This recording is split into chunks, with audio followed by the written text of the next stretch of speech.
Good day, guys. Welcome to video number 1, I guess. The other one was an intro to what we are talking about. So video number 1 of my series to India.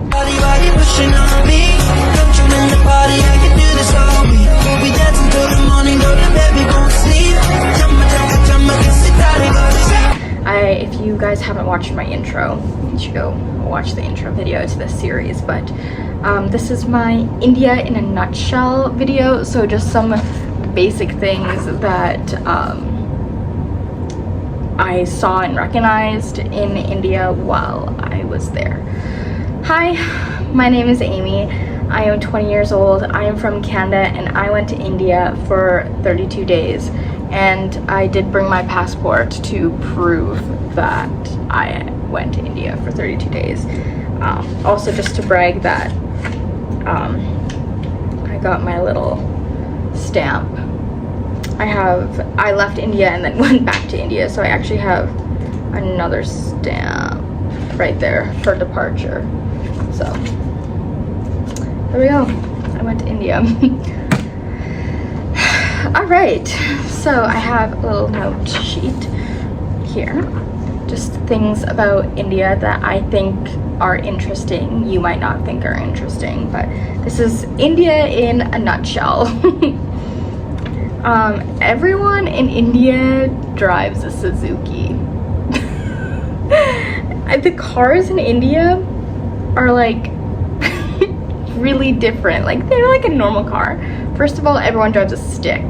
They're all manual cars. So if you're going to India and you plan on renting a car, make sure you know how to drive a manual. Everyone drives a manual. They're just the thing over there. So cars in India are very, very tiny. And like, even I find like width, even like I don't know if this is a fact, but the cars seemed smaller in width. Like, I feel like I was really smushing in to the cars that I was sharing with people. Like, 3 seats in my Explorer fit 3 people, but 3 seats in the Suzuki were literally like, you're mushed. Like, you couldn't be more than 10 centimeters wide. Yeah. And then another crazy thing about the cars in India is that they run on 2 fuels. They run on gasoline and CNG. They call it petro and CNG. So they run on petro and CNG, which is crazy. So there's like 2 gas tanks. And if your car is filling up on CNG, you all have to get out of the car. You're like, okay, time to get the CNG, everyone get out. I was like, oh, okay, so. Yeah, CNG. That was kind of scary because they're like, yeah, you have to get out in case the car explodes. What? Yeah, I'm still not quite sure what CNG is. I'll have to Google it. But yeah, you have to get out of the car for that. Food. I would recommend trying it all. There were definitely some foods that I definitely did not like at all. Like, I am very much so hot and cold are separate. Hot and cold do not mix. But like, I don't know what it's called. I can't remember. I'm sure I have a photo somewhere. It's like this hot thing, and then with yogurt, which they call curd, and it's like literally hot in yogurt. And I think that's like the worst texture, the worst combination ever. But this is a really popular thing. Also, like, there was like this ice cream with noodles. Like, I felt very disgusted. I had to try it though. I did try a lot. I did make a couple faces, be like, ew, I don't know about this, but I did try everything, and I learned that I did not like a lot of it. I did try lassi. Lassi is like milk, yogurt milk shake thing drink. I don't know how to describe it. It's a little chunkier, but it's like so good. I really liked it a lot, lassi. And you can like, I think there's like different flavors you can get.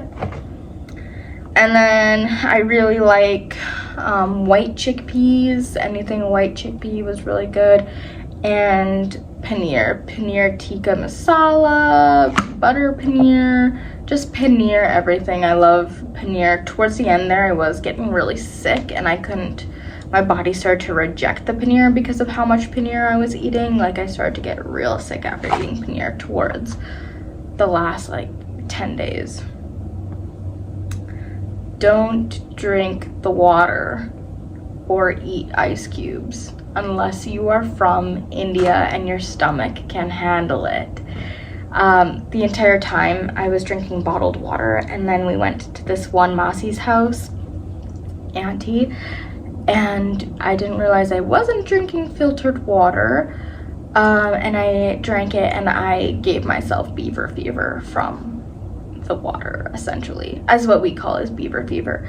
I got really sick, so sick, it's not even funny. I couldn't eat anything, and what I did eat was coming out of my butthole as liquid within 20 minutes. I literally felt like I was peeing out of my butthole, and this lasted for like 15 days. I had such bad beaver fever just from drinking the water, and I was literally eating off of plain rice for 15 days because plain rice was the only thing that would stay in my stomach. So that was very sad. So don't drink the water, make sure it's filtered, and if you buy anything like out in the market, it's typically going to be made with regular water and not bottled water, but if you can, try and get bottled water as much as possible. Another thing was bring toilet paper if you don't know how to use water. So I was prepared for this. I did bring toilet paper. I brought like 5 rolls of toilet paper, and essentially I used all the toilet paper because I was sick. And then while I was sick, I was out of toilet paper, or I didn't bring toilet paper. It was all left at one of the Masi's house. And yeah, that was very awkward. I'll have to get into that in another video. You can buy toilet paper in India too, so we definitely bought more toilet paper after that. Dress modestly. I feel like it depends on where you are, essentially. If you are traveling South India, you don't have to be as modest, I have heard, essentially, but I was in northern India, so dressing modestly was pretty much like the thing. So any dresses that were just above the knee or just below the knee, you put pants on underneath. Dresses in general, just put pants on underneath. If you have like a strappy dress, which I did, you can just put a scarf on. Easy peasy, because it's hot for sure. But anything with like a chunkier sleeve, or even most Indian like traditional clothes have a 3/4 length sleeve like this, or a little longer, and I'll do another video on all of the Indian clothes. But yeah, just dress modestly, and that's all I can really say to that. Most of my dresses were to my ankles. I didn't have any like short dresses that I wore in India. Bucket showers. I was not prepared for bucket showers. It took me a while to get used to washing my hair with the bucket.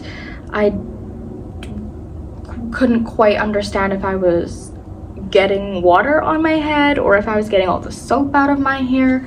So I didn't, took me like, I don't know, 2 weeks to master the bucket shower, but now I feel like a pro at bucket showers. If you're staying in hotels, your hotels are going to have a normal shower head, but if you're staying in like local villages, like small town hotels, or at people's homes, bucket showers, please be prepared for your bucket shower.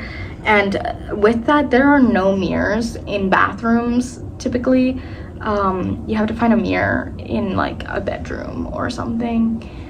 So when you're like washing your hair, you can't see if you're washing it, or like brushing your teeth, you can't see if you're brushing your teeth properly. You can't look in the mirror, essentially, because there are no mirrors in bathrooms in a lot of like homes. Going along with the bucket showers, bring shower shoes. So I had Crocs, and I wore my Crocs in the shower because I knew they would dry, I knew they'd be fine in the shower. So shower shoes, go to the dollar store, get a cheap pair of shoes, just wear shower shoes, because they're bucket showers. I don't know, it just feels different. I don't know how to describe it. Like, it's just one of those things that you want to wear shower shoes for. Like, the reason why you wear your shower shoes when you go camping is the same essential reason that I think you would wear shower shoes in homes and in even hotels. You wear the shower shoes in like hotels too. If it's like a small town hotel and it's like bucket shower style, yeah, I don't know if that makes sense. I assume when you're going to India, you definitely do plan on going to temples, but if you plan on going to temples, which I hope you do, when you're in India, you're in Temple Central. India is filled with beautiful temples. I'll make another video on that. But essentially, if you're going to the temples, wear shoes that are easy to slip on and slip off, because when you walk into those temples, you have to take off your shoes, or you have to hand your shoes in. And I'll make a whole video about temple etiquette and how to enter a temple and just essential tips for temples if you've never been to a temple. I have been prepared for the temples before I went to India because I went to temples with my friend. I even went to gurdwaras with my friend before I went to India, so I was prepared. I knew these things. But if you don't have an Indian friend and you're just going to India to go to India and you don't know these things, bring slip-on shoes, whether it's flip-flops, Crocs, slides, Birkenstocks. Bring slip-on shoes. I also want to say, lots of places, you put your shoes on the outside of the place and you walk in, and you have to be aware that there still is a chance that your shoes may or may not be stolen if they're not like actually handed in to, if there's no like shoe booth where you hand your shoes in and they give you a number and then you give your number back and you get your shoes. If there's no shoe booth, you have to understand that your shoes may or may not get stolen. So I'm not gonna tell you not to wear your Birks, but I would not wear my Birks. And I also brought like a crappy pair of old Crocs, a crappy pair of Walmart flip-flops, because India, I hate saying this because it's not fully true, but India is dirty. There's a chance that you're gonna step in dog poop, food, just anything sticky. So don't bring expensive shoes to India is what I'm saying. But find a nice slip-on pair of shoes. Just go to the dollar store, get a nice pair of flip-flops that you're comfortable in, slide on off, and if they get stolen, you won't be upset. And if they get dirty, you won't be upset. Shoes that you can throw out in India that you don't have to bring home. If you're from Canada, where driving is very like essentially like organized, where you like stay in the lines, you use your signal lights, you shoulder check, and like you know all these rules, and there's so many signs and there's speed limits and whatever. If you are very much so aware and cautious of driving, and you are in a car in India, or just traveling on a roadway in general in India, whether it's by rickshaw, car, bus, or whatever, please ignore the traffic. I know, like, my friend hadn't been to India in 6 years, and they were like, oh my gosh, the driving is crazy, and I didn't freak out at all because I had prepared myself, but they had been away for so long that they just thought it was insane. They drive on the other side of the road from what we drive, so that really kind of threw me off a bit after, when we were turning in some cities. Like, we were in Chandigarh and we were turning, and I was like, oh my gosh, we're turning in the wrong lane. They're like, oh yeah, we're driving on the left side of the road, duh. But no, you just have to understand that they just drive. In India, you just drive, and it is organized chaos, okay? It is organized chaos. So it's not crazy. It makes sense if you're actually paying attention to the drivers. I was there for 30 days, so I saw the driving, I learned the driving.